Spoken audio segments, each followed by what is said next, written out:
told him, Director, andito po kaming pamilya ni Mayor Sanchez to clarify things. Kasi kahapon no, narinig namin na lalaya ng asawa namin.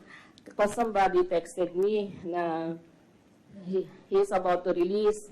And then, ang sagot pa ho niya sa amin, Mrs. Sanchez, hindi ko alam yan, pero hinold ko yung proseso ng pagpapalabas.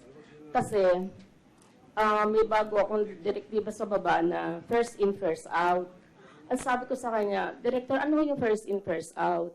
Sabi niya, kung sino yung mauna na pumasok, siyang maunang lalabas.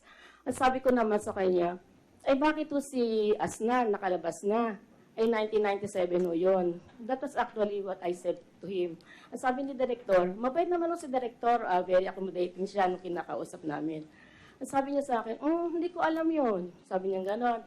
And then, he said na, kasi minsan matitigas ang ulo dyan sa baba. Yun ang sinabi niya, that is actually what he said to me.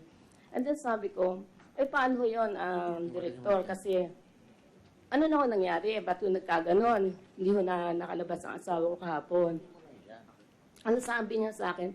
Mrs., pag ho talagang qualified ho si Mayor, pwede ho siya makalabas within 2 months.